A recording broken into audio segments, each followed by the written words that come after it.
सरकार की योजनाओं को झारखंड में विफल करने का प्रयास सूबे की हेमंत सरकार कर रही है। यह बड़ा आरोप सांसद ढुल्लू महतो ने लगाया है। ढुल्लू प्रधानमंत्री नरेंद्र मोदी के कार्यकाल के 11 साल पूरे होने के मौके पर बाघमारा में आयोजित कार्यक्रम विकसित भारत का अमृत काल संपन्न होने के बाद कही। पत्रकारों से बातचीत में ढुल्लू महतो झारखंड सरकार पर जमकर बरसे। केंद्र सरकार की विकास योजनाओं को झारखंड में पूरा नहीं होने का कारण बताते हुए राज्य सरकार पर सीधे तौर पर आरोप लगाया कि केंद्र सरकार की योजनाओं को विफल करने के लिए एक साजिश के तहत राज्य सरकार सहयोग नहीं कर रही है। आज पूरे भारतवर्ष में भारतीय जनता पार्टी और नरेंद्र मोदी जी के तत्वाधान में 11 साल बेमिसाल भारत के लिए जो संकल्प सभा के माध्यम से देश के 140 करोड़ देशवासियों के लिए देवतुल्य जनता के समक्ष, भारत की 140 करोड़ देवतुल्य जनता के समक्ष मोदी जी के 11 वर्षों का कार्यकाल को हम सबों ने विस्तार रूप से जन जन तक पहुंचाने का कार्य हम लोगों ने किया है। और ये सच्चाई है कि मोदी जी के इस 11 वर्षों के कार्यकाल में मतलब हम कह सकते हैं कि जो भूतो न भविष्यतो, मोदी जी ने 11 वर्षों में जो काम किया है ये कभी इतिहास में हम लोग सोचे भी नहीं थे, सोचे थे देश के पास में। मोदी जी आज जो मोदी जी ने 2-4 हम संक्षिप्त में आपको बात बता देना चाहते हैं। विकास का संकल्प जो उन्होंने लिया था, उन्होंने लगातार पूरे धनबाद, झारखंड सहित पूरे देश में जो उन्होंने काम किया है ये बेमिसाल है। उनका तुलना किया नहीं जा सकता है।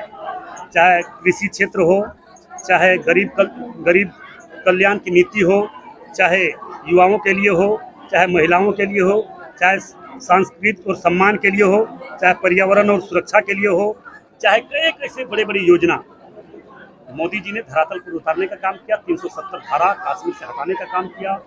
अभी आतंकवाद के खिलाफ उन्होंने जो हमारे देश के यशस्वी प्रधानमंत्री और हमारे देश के यशस्वी गृह मंत्री ने जो काम इस 11 वर्षों में किया है ये इतिहास में कभी हम लोगों ने भुला नहीं सकता है देशवासियों ने। आपने देखे होंगे कि हमारे कश्मीर में सेनाओं के द्वारा जो सुरक्षा के लिए प्रहरी में खड़ा रहते थे, उनके पास किस तरह से पत्थरबाजी होता था। आज एक भी पत्थर नहीं था। कश्मीर से 370 धारा हटाया गया, वक्फ बोर्ड बिल लाया गया, उसको पास किया गया, क्योंकि आप जानते हैं कि वक्फ बोर्ड बिल के समय में भी किस प्रकार से विरोधियों के द्वारा किस तरह से हाय तौबा मचाने का काम किया, किस तरह से देश में जगह जगह पर बड़े बड़े धरना प्रदर्शन आंदोलन करने का काम किया। मगर हम न हिलने वाले हैं न डिगने वाले हैं। जो निर्णय लिया है देशवासियों के लिए वो निर्णय से कभी पीछे हटने वाले नहीं।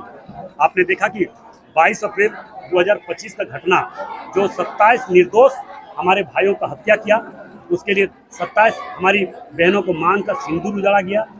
देश को एक चुनौती के रूप में आतंकवादियों के द्वारा दिया गया। उस चुनौती को सौ स्वीकार हमारे देश के यशस्वी प्रधानमंत्री नरेंद्र मोदी जी ने लिया। अब हमारे देश की 2 बहनों ने जाकर पाकिस्तान में दर्जनों आतंकवादी ठिकानों को ध्वस्त करने का काम किया। और ये चुनौती के रूप में हम कह सकते हैं कि आज भी संभल जाए, नहीं तो पाकिस्तान का नामो निशान नहीं रहेगा मोदी जी के कार्यकाल में, अमित शाह के कार्यकाल में। हमारे देश के सेनाओं में इतना क्षमता और जज्बा है कि अगर आदेश हो जाए तो बोल तो दिए कि पाकिस्तान का नामो निशान मिटा देंगे। ये मैं दावे के साथ कह सकता हूँ।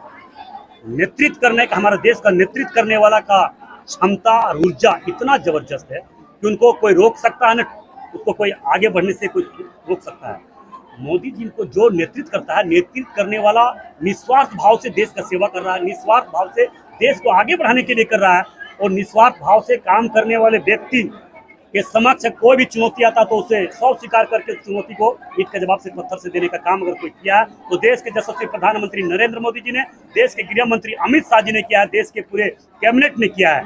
और मैं फिर से मैं बोल रहा हूँ उसी प्रकार धनबाद वासियों, झारखंड में जिस प्रकार के विकास के कोई भी कार्य, कोई भी योजना अगर राज्य में आता है तो उसको रोकने के लिए हर प्रयास किया जा रहा है। मगर हम लोग कोई गलत प्रयास से हम लोग रुकने वाले नहीं है, गलत काम से हम लोग डरने वाले नहीं है। राज्य सरकार भी केंद्र सरकार का जो भी योजना था वो धरातल पर उतारने के लिए सहयोग करे, न कि उसको विरोध करे। अभी धनसार से लेकर गोविंदपुर तक फ्लाईओवर बनाने का टेंडर हो चुका था, केंद्र सरकार ने फंड दे दिया था, उसको राज्य सरकार ने उसको निरस्त कर दिया। वो भी साजिश के तहत किया गया है, इसलिए हम लोग घबराने वाले नहीं। गया पुल का चौड़ीकरण का काम शुरुआत है, आपका मटकुरिया से लेके विनोद बिहारी महतो चौक तक फ्लाईओवर बनने का कार्य प्रारंभ हो चुका है।